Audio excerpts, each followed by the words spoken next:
찬송하시겠습니다. 찬송가 270장, 변찮는 주님의 사랑과 270장입니다.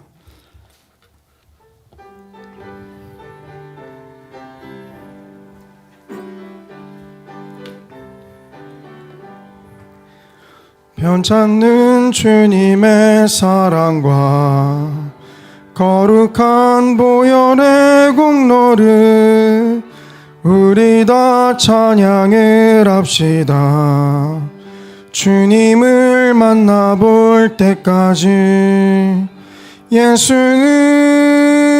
우리를 깨끗게 하시는 주시니 그의 피 우리를 눈보다 더 이게 하셨네. 우리를 깨끗게 한 피는 무궁한 생명의 물일세. 생명의 구원을 받은 자 하나님 찬양을 합시다. 예수는 우리를 깨끗게 하시는 주시니 그의 피 우리를 눈보다 더 이게 하셨네. 주님의 거룩한 보혈을 날마다 입으로 간증해 담대히 싸우며 나가세. 천국에 들어갈 때까지 예수는 우리를 깨끗게 하시는 주시니 그의 피 우리를 눈보다 더 이게 하셨네. 십자가 단단히 붙잡고 날마다 이기며 나가세. 머리에 면류관 쓰고서 주 앞에 찬양할 때까지 예수는 우리를 깨끗게 하시는 주시니 그의 피 우리를 눈보다 더 이게 하셨네. 한 장 더 찬송하시겠습니다. 찬송가 302장, 내 주 하나님 넓고 큰 은혜는.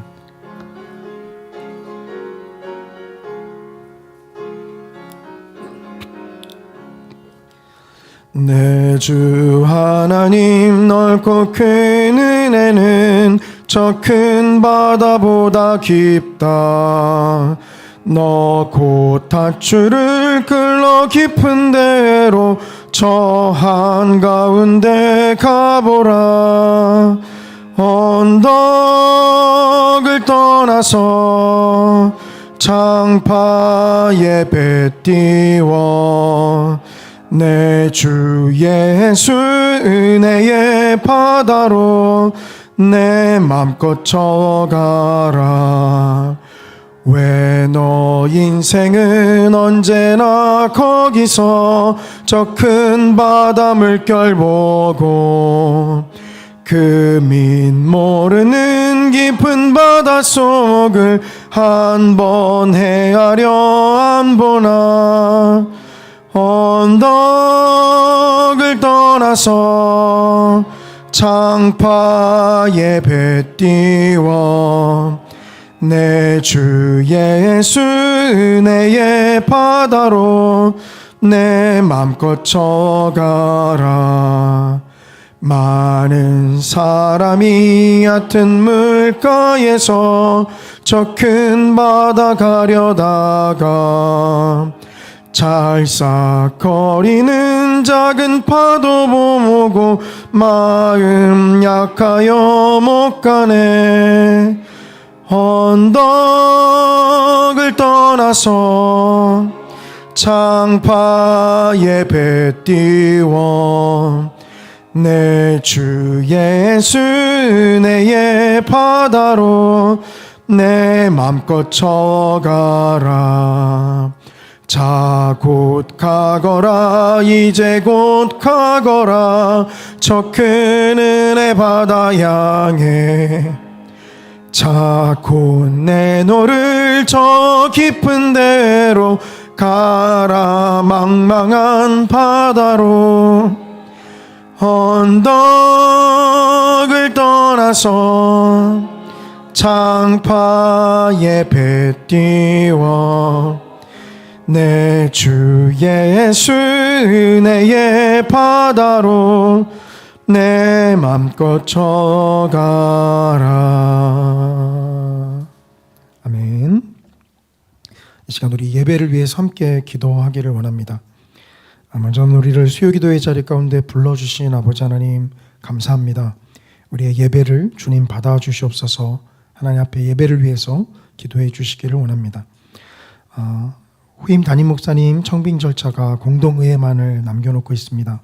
마지막 순서까지 하나님께서 함께 해주시고 모든 과정이 또 위임식까지 아름답게 이어질 수 있도록 하나님께서 우리와 함께하여 주시기를 원합니다. 기도해 주시기를 원합니다. 비록 나의 선택과 다른 결과가 나타났다 할지라도 순종할 수 있는 마음 주님 허락해 주시고 하나님께서 역사하시고 주관하셨다라는 것을 고백하며 또 인정하며 나아가는 저희 성산교회 성도님들 될 수 있도록 이끌어 주시기 원합니다. 또 기도해 주십시오. 마지막 한 가지는 우리가 방금 찬양했던 302장의 마지막 네 번째 가사를 가지고 좀 기도했으면 좋겠는데요. 가사에서는 이 바다가 망망한 바다, 어렵고 힘든 바다라고 이야기하는데 사실 그것과 동일하게 4절에서는 은혜의 바다라고도 표현을 합니다. 우리가 나아가는 길이 눈으로 보기에는 험해 보이고 또 고생길이 훤해 보이는 길인 것 같은데 그런데 하나님은 그것이 은혜의 바다다라고 이야기를 하고 있어요. 우리도 하나님의 시각처럼 망망한 바다가 은혜의 바다로 느껴질 수 있도록 주님 우리의 생각과 마음을 주장해 주시기를 원합니다. 또 이 시간 기도해 주시기를 원합니다. 우리 함께 기도한 이후에 우리 송창학 집사님 기도해 주시겠습니다. 기도하겠습니다. 살아계신 아버지 하나님, 주님의 은혜와 사랑을 감사를 드립니다. 먼저 수요 기도회 가운데 우리를 불러주셔서 하나님의 말씀으로 인도하여 주시고 아버지 하나님의 말씀 가운데 가까이 나아가 아버지 하나님의 은혜를 사모하는 마음으로 나아갈 수 있도록 주님 이끌어 주심을 감사를 드립니다. 살아계신 아버지 하나님이 수요 기도회 가운데 성령 하나님께서 역사하시고 운행하여 주셔서 부족한 자의 입술 가운데 하나님의 말씀을 허락하여 주시고 무엇보다도 듣는 많은 성도님들이 하나님의 은혜를 충만하게 느낄 수 있도록 주님 역사하여 주시옵소서. 이 예배가 주님 받으시는 온전한 예배 될 수 있도록 아버지 하나님께서 이끌어 주시기를 원합니다.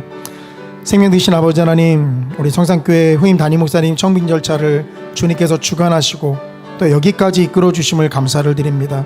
아버지 하나님, 이제 공동의회만을 남겨놓고 있습니다.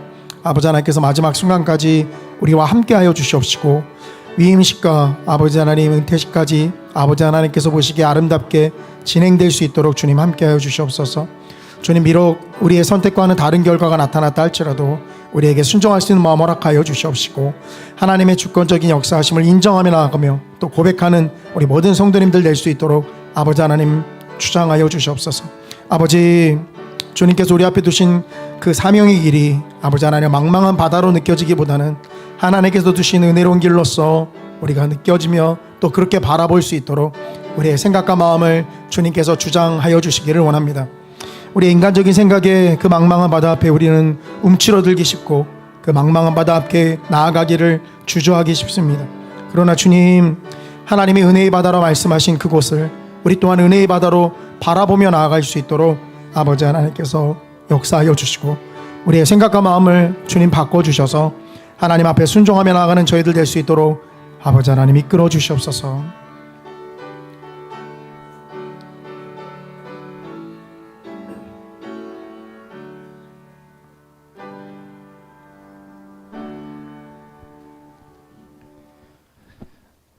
사랑하는 하나님 아버지, 감사합니다. 우리가 오늘까지도 봄을 지나고 여름을 지나서 이제 선선한 가을까지 왔습니다.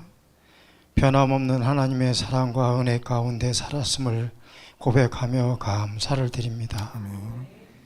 사랑하는 하나님 아버지, 무엇을 먹을까, 무엇을 입을까, 무엇을 마실까 염려하지 말라.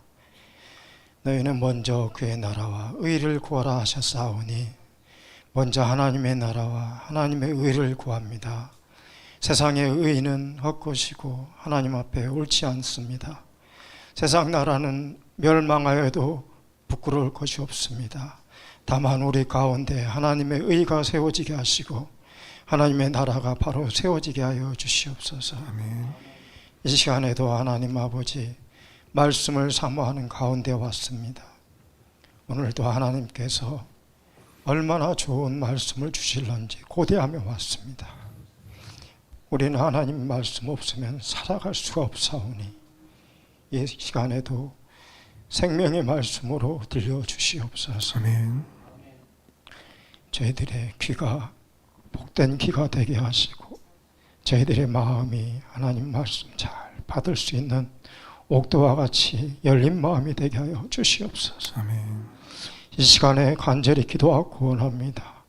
사랑하는 하나님 아버지, 이영수 목사님 지금 휴가 중에 있사오니 어느 곳에서 하나님을 배우고 있는지 알 수 없사오나 그 남은 여생에 목회 모든 과정을 주와 함께 끝까지 승리하게 하여 주시옵소서. 아멘.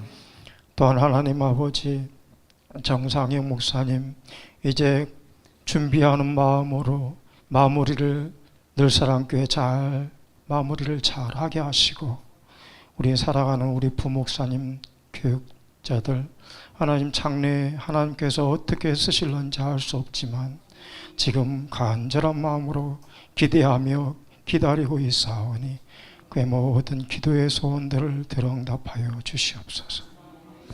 이 시간에도 너는 가라 말씀을 들고 생명의 말씀을 들고 사명받아 온 열방 가운데 나가 있는 우리 선교사님들 위하여 기도합니다. 이 말씀 때문에 어려움 당하지 않도록 주께서 함께 하시고 특별히 성령의 충만함으로 권능으로 함께 하여 주시옵소서. 아멘. 선포되어질 때마다 민족이 회개하게 하시고 나라가 하나님 앞에 회개하게 하여 주시옵소서.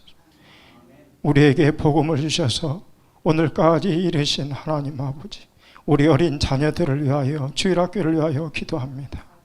이제 오고 오는 세대 가운데 하나님의 일꾼들을 세워야 되겠사오니 이 어린 생명들이 어려서부터 하나님의 말씀으로 믿음으로 잘 양육되게 하여 주시옵소서. 아멘. 이를 위하여 밤낮으로 눈물로 기도하는 우리 교사 선생님들과 지도하는 교육자들에게 생명의 말씀이 늘 풍성하게 넘쳐 흘러내리게 하여 주시옵소서.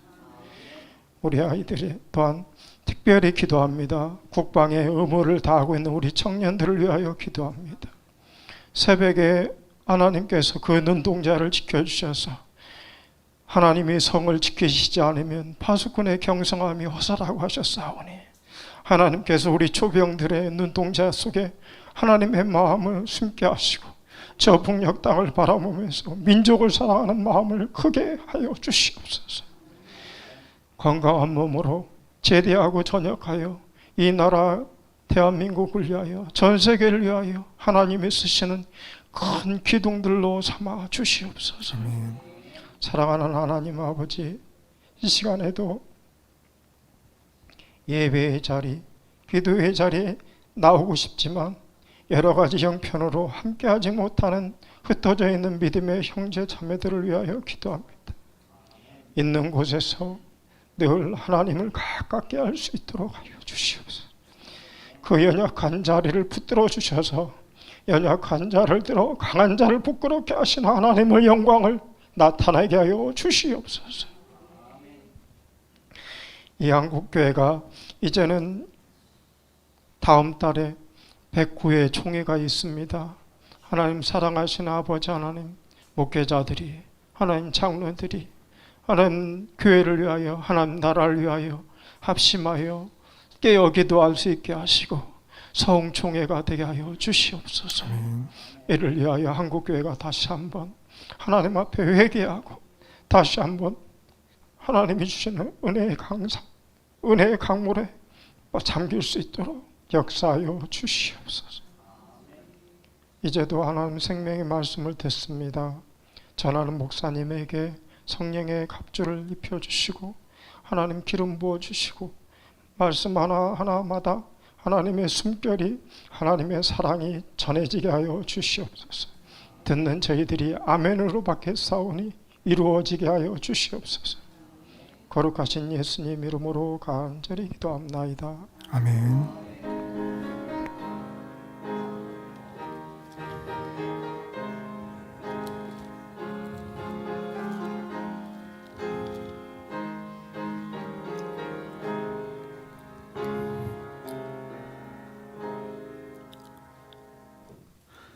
이 시간 우리에게 주시는 하나님 말씀은 로마서 10장 9절에서 10절까지 말씀입니다.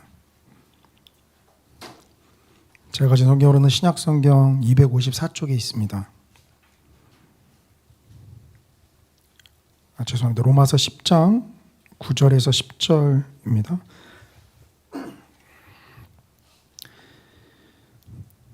두 절밖에 안 되니까요.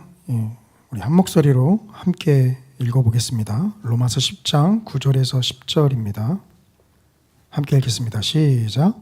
내가 만일 내 입으로 예수를 주로 시인하며 또 하나님께서 그를 죽은 자 가운데서 살리신 것을 내 마음에 믿으면 구원을 받으리라. 사람이 마음으로 믿어 의에 이르고 입으로 시인하여 구원에 이르느니라.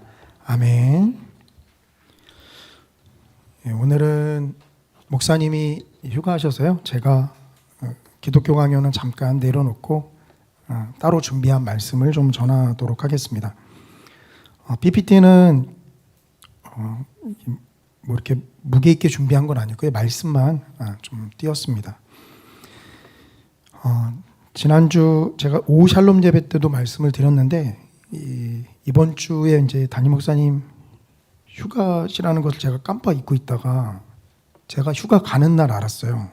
원래 그 전에 말씀하셨는데 제가 제 휴가에 취해서 담임 목사님 휴가는 전혀 생각지도 않고 그러다가 제가 주일날 다음 주가 목사님 휴가시지.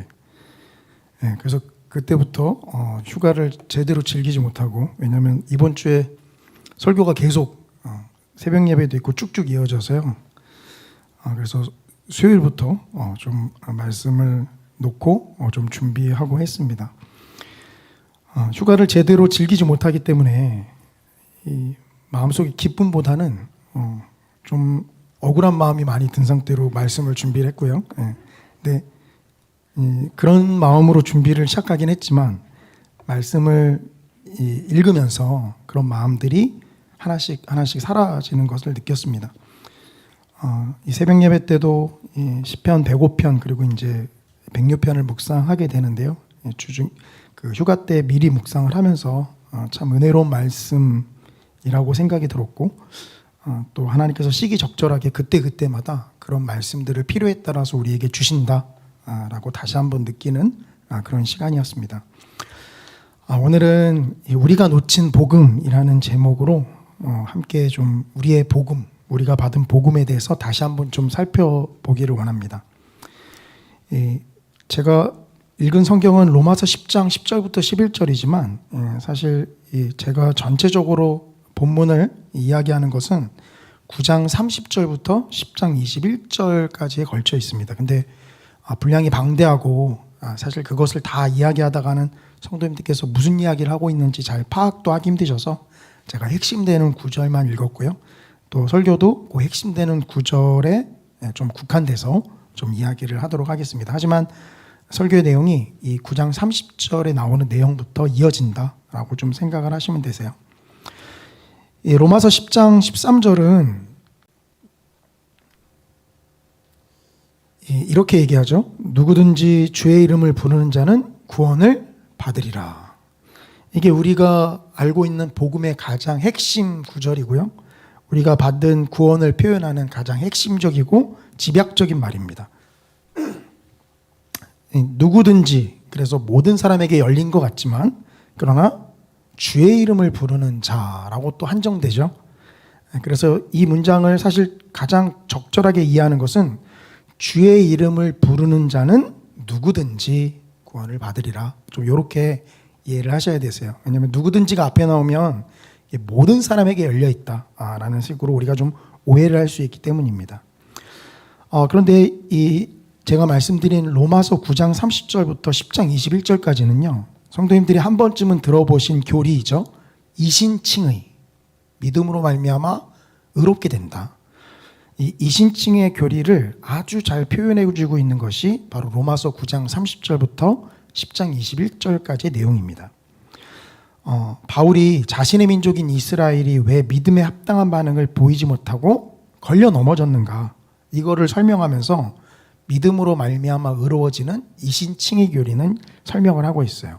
한마디로 이 부분이 복음의 정수를 아주 잘 가르쳐주고 있다라고 볼 수 있는데, 그 정수 중에서도 가장 정수되는 집약적인 말씀이 바로 이 로마서 10장 13절입니다. 누구든지 주의 이름을 부르는 자는 구원을 받는다라는 거죠. 근데 무언가를 이렇게 압축적으로 보여주는 구절이나 단어가 있으면 사실 우리의 이 머릿속의 개념들을 아주 쉽게 이해할 수 있는데요. 효율적이라고 할 수 있습니다. 그런데 이 효율적인 것이 반드시 좋은 건 아니에요.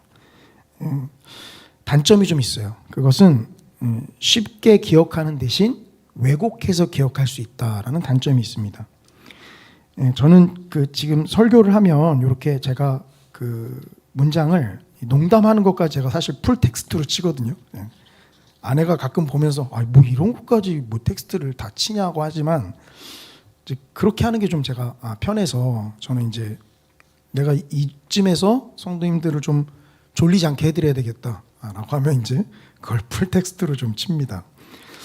그런데 그렇게만 설교하는 게 아니라 제가 가끔 이제 특히 새벽 예배 때 잘 그러는데요. 한 장, 두 장에만 들고 올라갈 때가 있어요. 이제 그럴 때는 제가 설명하려고 하는 핵심 주제나 단어들만 딱딱 기록해서 올라갑니다. 근데 그러다 보면요, 가끔 쓸 때는 분명히 이 단어를 왜 썼는지가 머릿속에 있어서 썼는데 올라가 설교를 하다 보면요, 이게 왜 썼지라는 생각이 막 되면 설교가 약간 방향을 다른 곳으로 향하게 되는 것을 보게 돼요. 이제 그래서 제가 자꾸 이제 풀 텍스트를 이제 공예배 때는 다 치고 올라가는데, 이런 것과 비슷한 것이다라고 보면 됩니다. 압축적으로 설명하고 있지만, 그러나 압축적으로 설명하고 있는 것이 모든 것을 설명하는 것은 아니다 라는 거죠. 그래서 압축적으로만 이해를 하면 제가 오늘 설교의 제목에 넣은 것처럼 복음에 대한 개념을 우리가 놓치는 부분이 등장한다 라는 것입니다. 아주 복음을 집약적으로 설명하는 거지만, 그러나 우리가 복음에 대해서 가르쳐야 되는 것조차 간결하게 만들어버렸어요. 과거 한국 교회 안에서 유행처럼 번졌던 것이 무엇입니까? 새 가족이 오면은요, 뭐부터 시키죠? 영적 기도부터 시켰어요.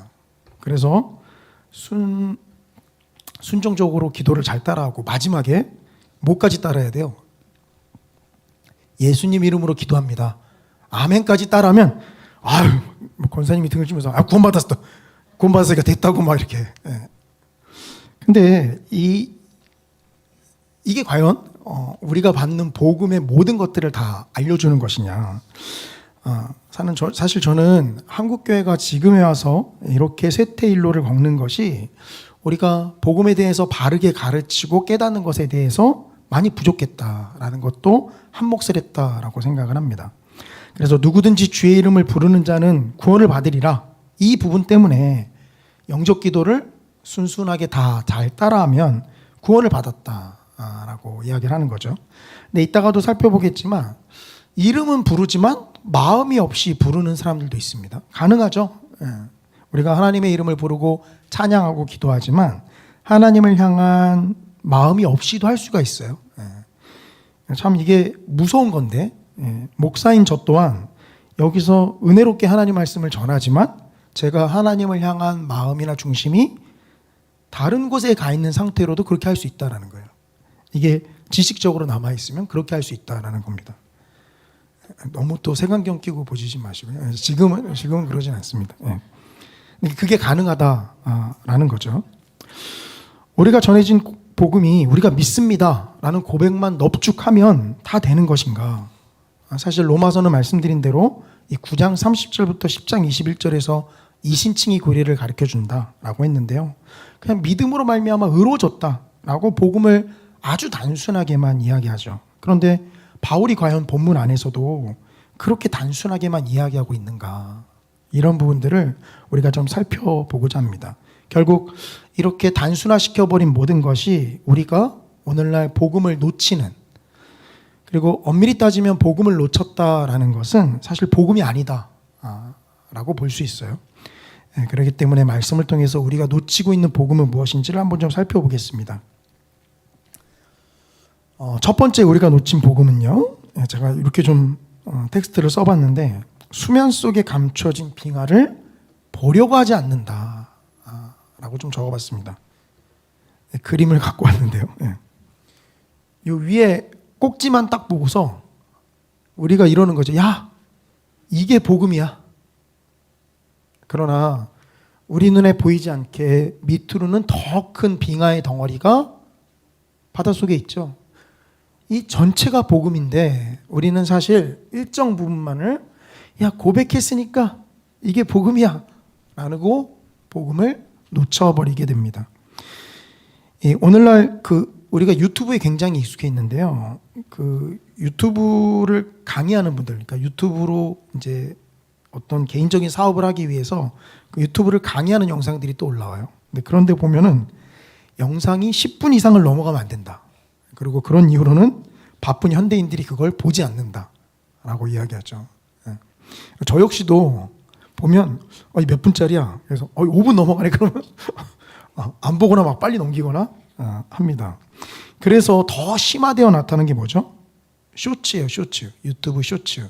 성도님들 혹시 쇼츠 아시나요? 짧은 영상들이 유튜브 안에 올라오고, 오늘날 사실 참 안타까운데 우리 초등학교 아이들 또 중고등부 아이들이 이 쇼츠 영상에 굉장히 익숙한 상태로 살아가죠. 아이들도 뭐가 바쁜지 그렇게 쇼츠만 그냥 그 몇 초짜리만 계속 보면서 가요. 그러니까 우리 유초등부 이번에 우리 수양관 가서 말씀 취재를 하는데 제가 굳이 핸드폰을 걷지는 않았습니다. 제가 아마 이렇게 막 규율적으로 핸드폰 예배 시간에만 보지 않고 자유 시간에는 볼 수 있게 해주겠다라고 했거든요. 그 대신 본인이 관리하고 예배 시간에는 절대 꺼내지 않는다. 근데 아이들은 잘 지켜줬어요. 근데 쉬는 시간에 아이들 뭐 보냐 이렇게 보면 다 이 쇼츠 보고 있어요. 쇼츠. 뭐가 이렇게 빨리빨리 화면이 막 지나가요. 근데 이게 안타까운 것이요. 초등학교 아이들에게 도움이 되는 책들을 권하는 전문가들은 이 고학년으로 올라갈수록 줄거리가 긴 이야기의 책을 읽으라라고 권합니다. 왜냐하면 앞의 이야기와 뒤의 이야기를 아이들이 자신의 생각 속에서 맞춰보면서 생각하는 힘이 길러지고, 그 다음에 책을 읽는 독해력이 길러진다라는 거죠. 어렸을 때는 그냥 단편 동화를 읽는 것도 도움이 되지만 고학년으로 갈수록 줄거리가 긴 이야기를 읽으라라고 이야기해요. 근데 쇼츠는 이런 것들을 다 막아버리죠. 쇼츠에 익숙한 세대가 이렇게 긴 문장의 이야기들을 읽는 것은 사실 불가능에 가깝습니다. 그런데 이런 현상이 안타깝게도 우리 그리스도인들 안에서도, 특히 복음 안에서도 나타나고 있다는 거예요. 우리가 아이들이 이런 환경에 자라는 것을 우려하지만 우리 또한 복음에서조차 장구한 하나님의 긴 역사를 보려고 하지 않아요. 오히려 누구든지 주의 이름을 부르는 자는 구원을 받는다. 됐어. 이것만 믿으면 됐어. 라고 그냥 생각을 해버리죠. 이 로마서에서 이신칭에 대한 교리를 설명하는 것은 이 바울이 자신의 민족 이스라엘이 하나님의 선택을 받았던 그 민족이 왜 복음에서 떨어졌는가를 설명하는 가운데 이 교리가 등장을 합니다. 그래서 사실 이신칭의 교리를 바울이 설명했다라기보다는요, 오히려 자신들의 민족인 이스라엘이 왜 복음에서 멀어졌는가를 설명하는 가운데 이신칭의 교리가 함께 등장하고 있다라고 보셔야 돼요. 그래서 그 내용은 로마서 9장에서 사실 시작을 합니다. 자신의 민족에 대한 아픔을 표현한 바울은요, 그 민족을 향한 하나님의 말씀이 사라진 것이 아니다라고 이야기를 해요. 그가 처음으로 이야기를 하는 것은 하나님의 주권적인 선택입니다. 이 로마서 9장 6절에서 7절인데요.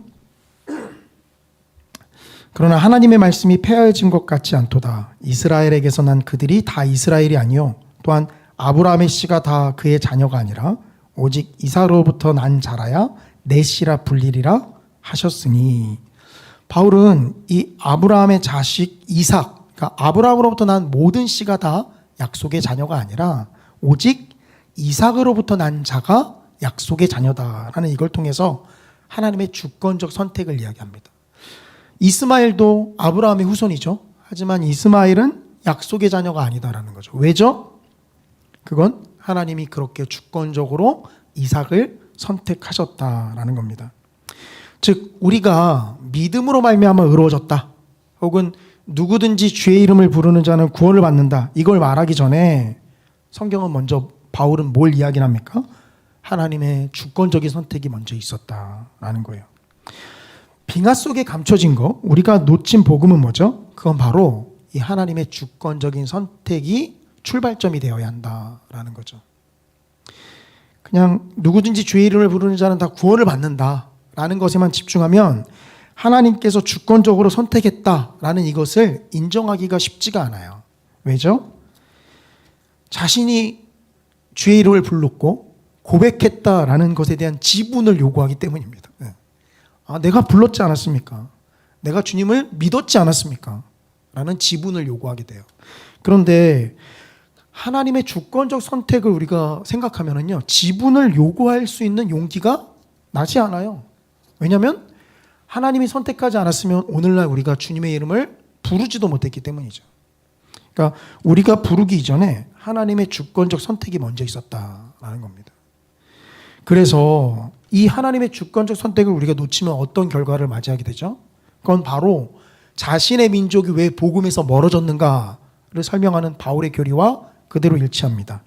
로마서 9장 31절 32절인데요. 의의 법을 따라간 이스라엘은 율법에 이르지 못하였으니 어찌 그러하냐? 이는 그들이 믿음을 의지하지 않고 행위를 의지함이라. 부딪힐 돌에 부딪혔느니라. 하나님의 주권적인 선택을 인정하지 않고요, 그 좁은 단편적인 시선으로만 복음을 바라보게 되면 나타나는 결과는 이스라엘 백성들이 돌에 걸려 넘어진 이 결과를 우리도 그대로 맞이하게 된다라는 겁니다. 하나님의 주권적 선택을 인정하지 않는 자는요, 처음에는 하나님의 은혜를 고백을 합니다. 하지만 이내 말씀드렸다시피 자신이 고백했다라는 것에서 지분을 하나님께 달라고 이야기를 하죠. 그러나 하나님의 주권적인 선택 교리 앞에 그런 지분을 달라고 하는 소리는 감히 입 밖으로 나오질 않습니다.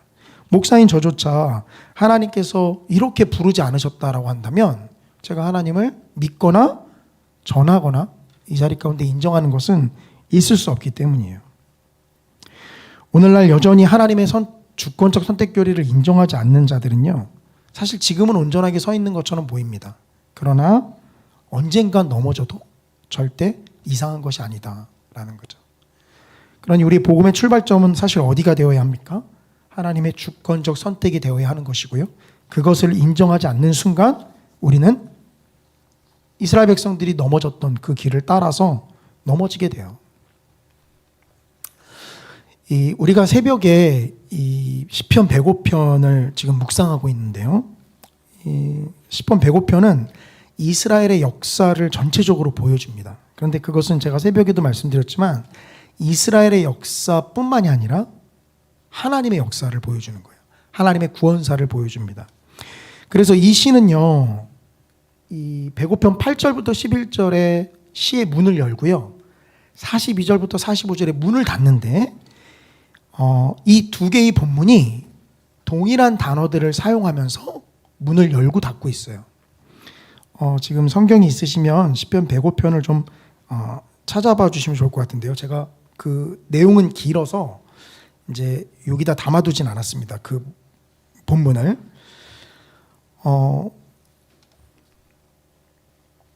어떤 게 있냐면요, 일단 그 성경을 찾으셨으면 아마 성경 구절을 보시면서 좀 눈으로만 따라와 주세요. 일단 그 배고편 9절에 아브라함이 등장을 해요. 하나님이 아브라함에게 언약을 맺었다. 근데 42절로 가면은 다시 그 아브라함이 등장을 합니다.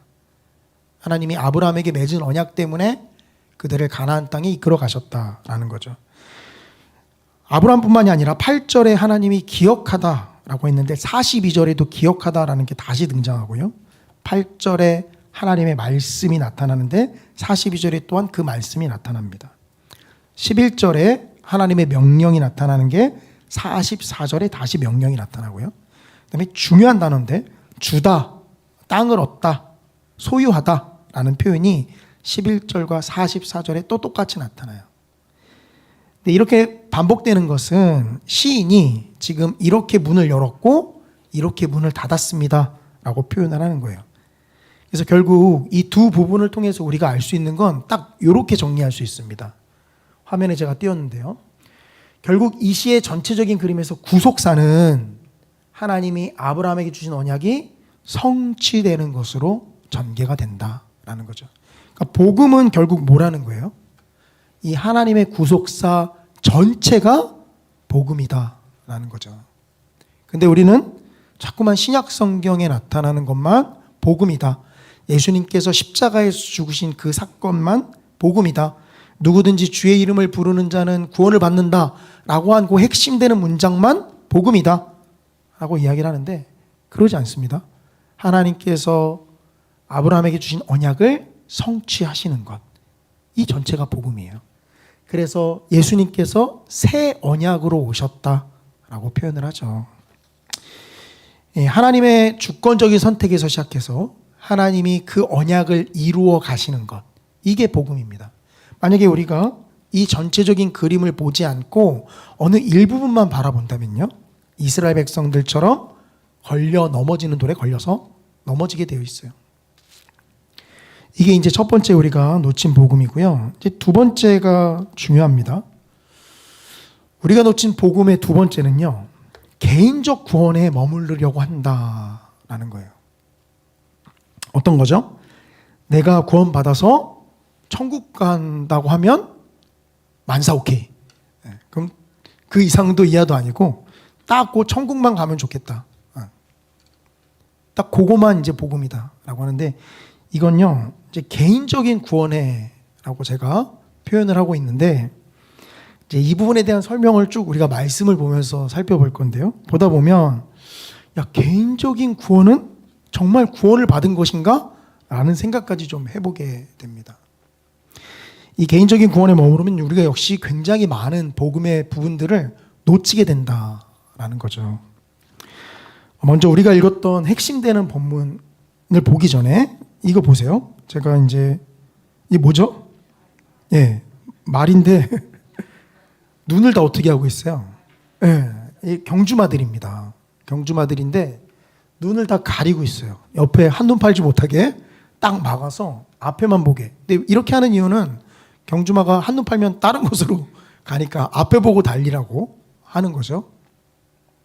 근데 이게요, 경주마들은 자신의 시각을 다 활용해서 옆을 바라보지 못하고 앞에만 바라보게 돼요.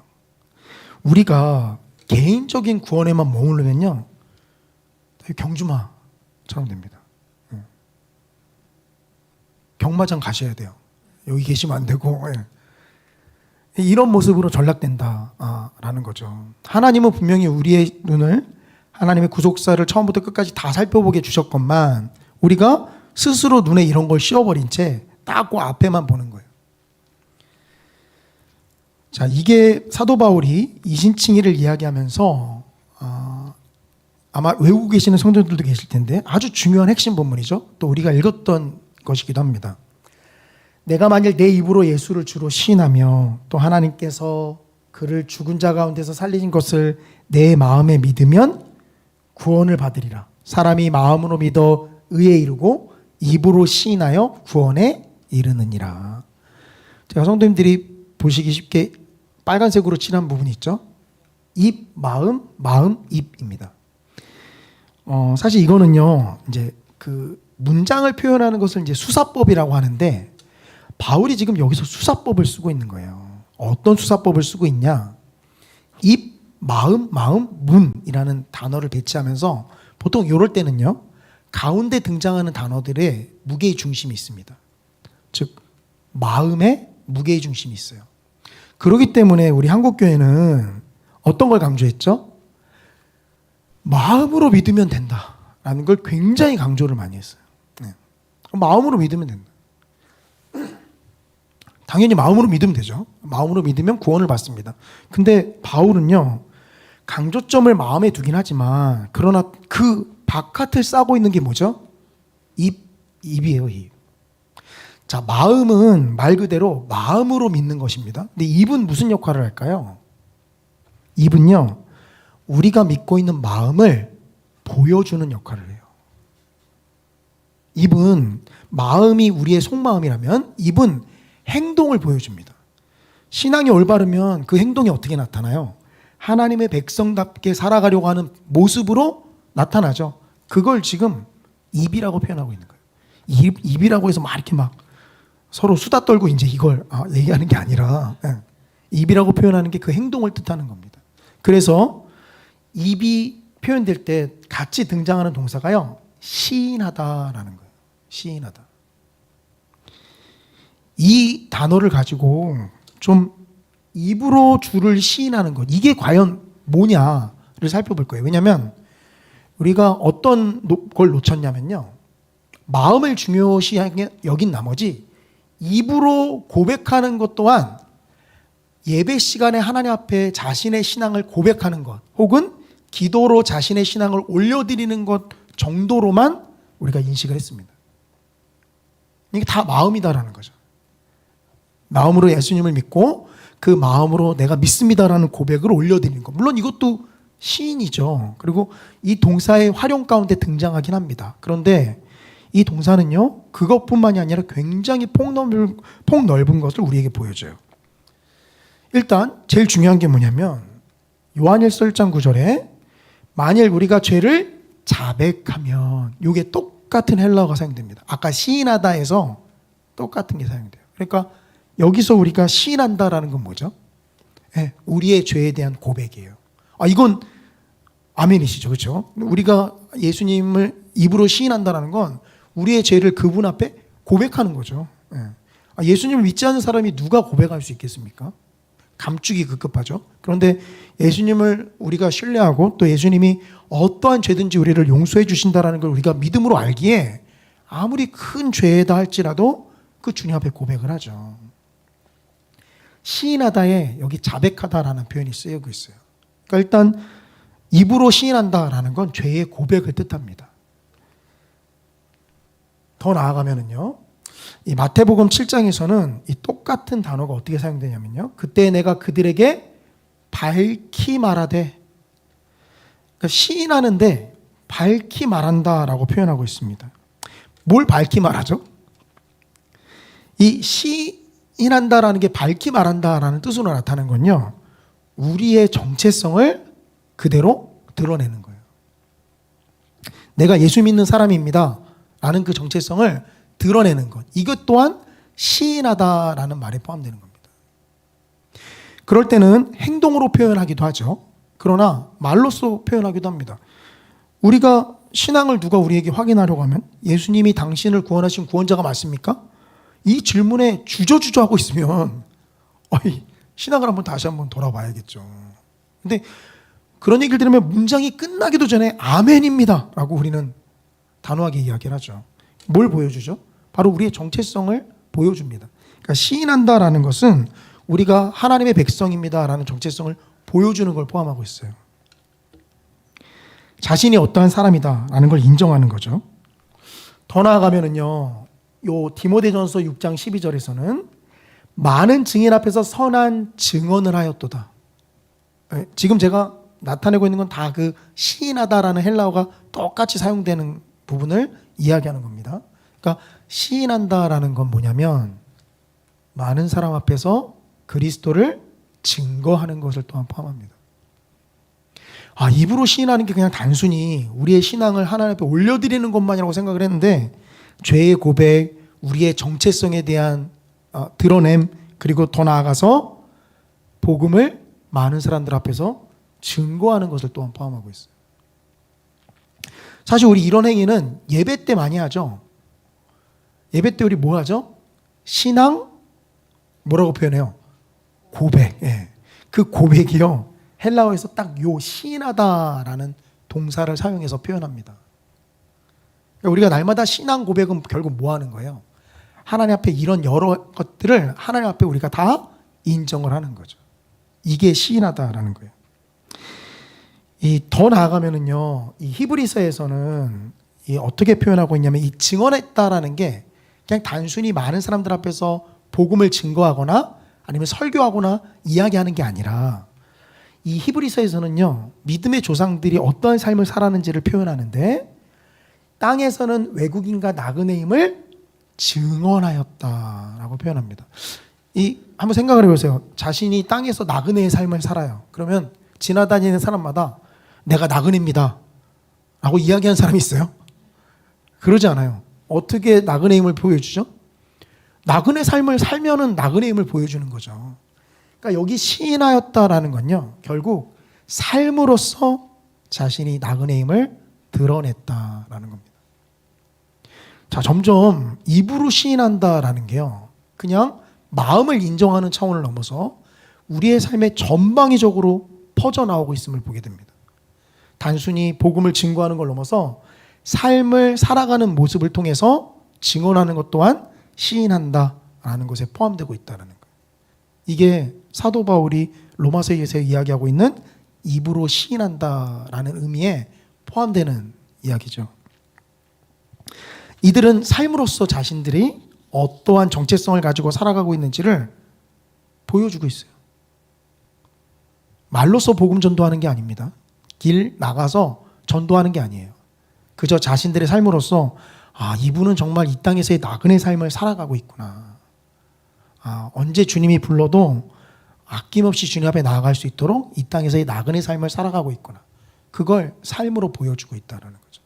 사실 한국교회가 입으로 시인한다라는 걸 마음으로 그냥 치환해버린 나머지 세상에 보여주지 못한 모습이 뭐예요?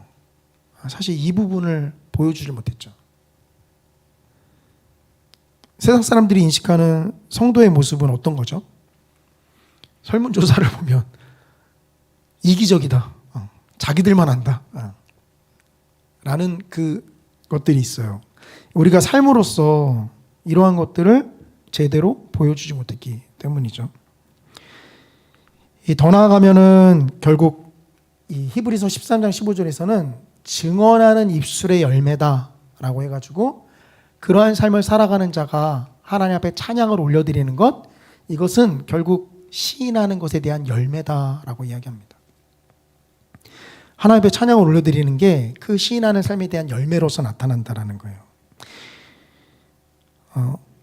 좀 더 이제 확장이 되는데요. 그러니까 요한이 사실 이 시인한다라는 표현을 굉장히 많이 쓰고 있어요. 이제 제가 요한일서 이제 조금 이따 요한계시록까지 볼 건데, 이 요한일서 4장 2절 3절을 보면은요, 요한이 이렇게 표현합니다. 예수 그리스도께서 육체로 오신 것을 시인하는 영마다 하나님께 속한 것이요. 그렇죠? 예수를 시인하지 아니하는 영마다 하나님께 속한 것이 아니니. 여기서 생각을 해보셔야 돼요. 그냥 시인하는 사람, 시인하지 않는 사람, 당연히 시인하지 않으면 예수님을 부인하는 자겠지 라고 생각을 하기 쉬운데요, 이 구절은 뭘 보여주냐면 앞에서 살펴봤던 입으로 시인하는 그런 적극적인 우리의 모습들이 나타나지 않으면 이 구절의 근거에서 결국 우리는 어떤 사람들이라는 거예요? 시인하지 않는 사람이라는 거예요. 시인하는 자마다 하나님께 속한 것이고, 그것을 드러내지 않고 마음속으로만 꽁꽁 감춰서 하나님과 본인만 알고 있게끔 하는 사람은 시인하지 않는 사람이다 라는 거죠. 물론 겉으로 드러내서 보이는 것, 이게 중요한 건 아닙니다. 우리 물론 마음이 중요하죠. 근데 그 마음이 진실되다라고 한다면 그것이 행동으로 나타나겠죠. 단순히 반대가 아니라 시인하는 적극적인 행위가 나타나지 않으면 시인하지 아니하는 자다라고 사실 지금 요한은 이야기하는 거예요. 그리고 미혹하는 자가 세상에 많이 나왔다라고 요한이서 7절에서 이야기하는데, 예수 그리스도께서 육체로 오심을 부인하는 자다. 여기 부인한다라고 번역을 하고 있지만 이건요, 앞에서 시인하지 아니한다라는 것과 헬라어가 똑같아요. 그러니까 영어는 동사를 부정어로 만들려면 동사 앞에 not을 넣습니다. 헬라어도 똑같아요. 시인하다라는 동사 앞에 not을 넣어요. 부정어. 요게 부정어로 되어 있는 거예요. 미혹하는 자는 어떤 자라는 거예요? 육체로 오심을 부인이 아니라 시인하지 않는 자다라는. 아니, 똑같은 표현 같은데 마음속으로 와닿는 뉘앙스는 확 다릅니다. 그냥 시인하지 않아도 우리 마음을 아시는 주님께서 우리 마음을 아시겠지. 근데 그건 부인하는 자다라는 거예요.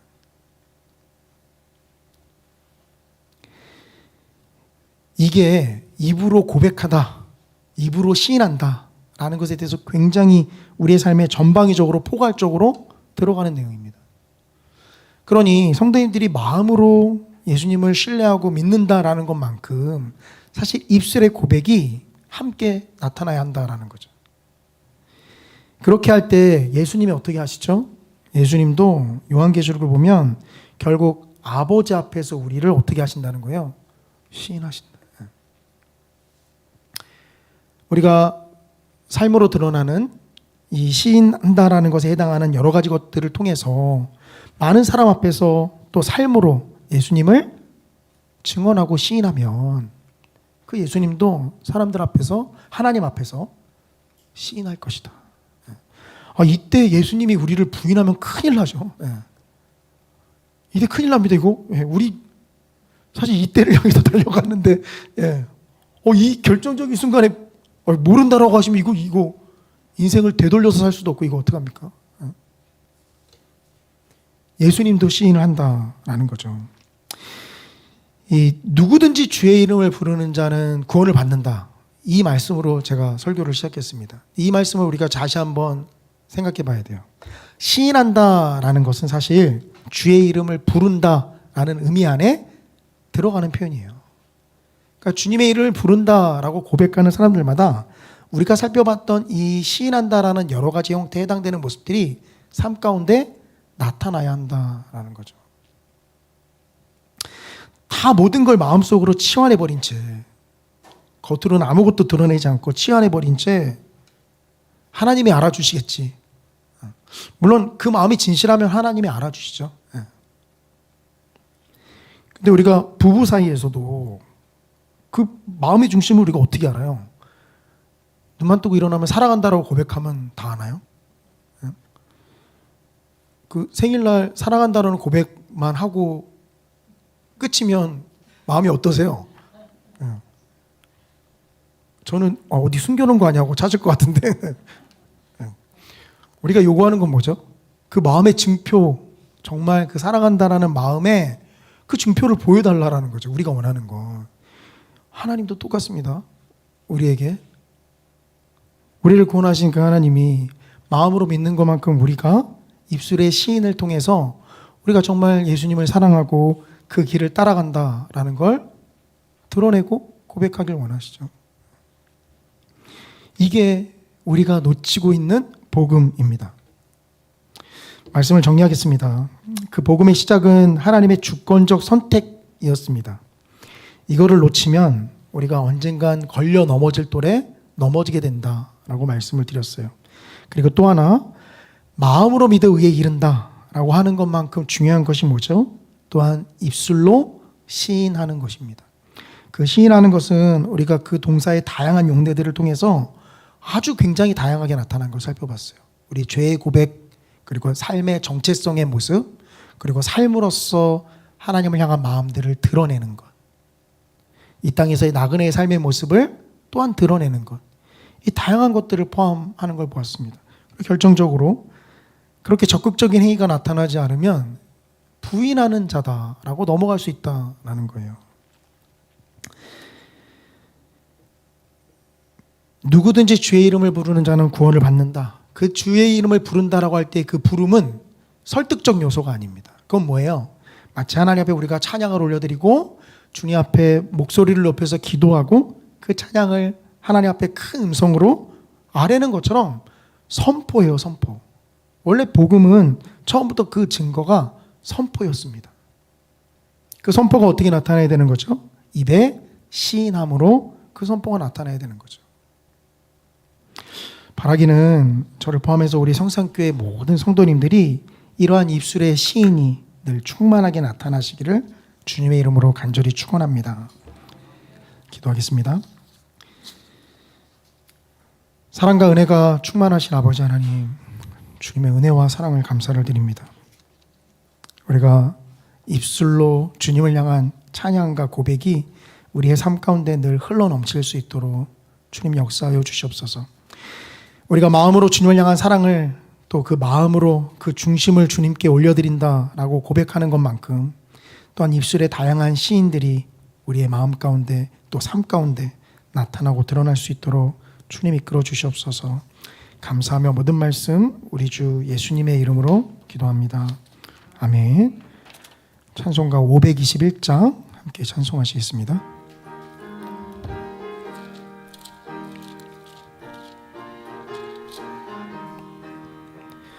구원으로 인도하는 그 문은 참 좁으며 생명으로 인도하는 그 길은 참 험하니 우리 몸에 지워 있는 그 더러운 죄짐은 하나 없이 벗어놓고 힘써서 들어갑시다.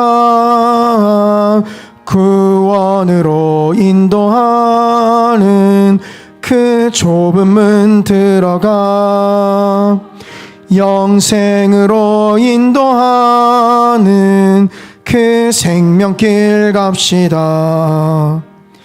이 세상에 많은 사랑 큰 문으로 들어가 넓은 길로 갈지라도 멸망으로 끝나니 세상 어떤 부귀영화 모두 내어버리고 주의 말씀 순종하여 그 생명길로 갑시다.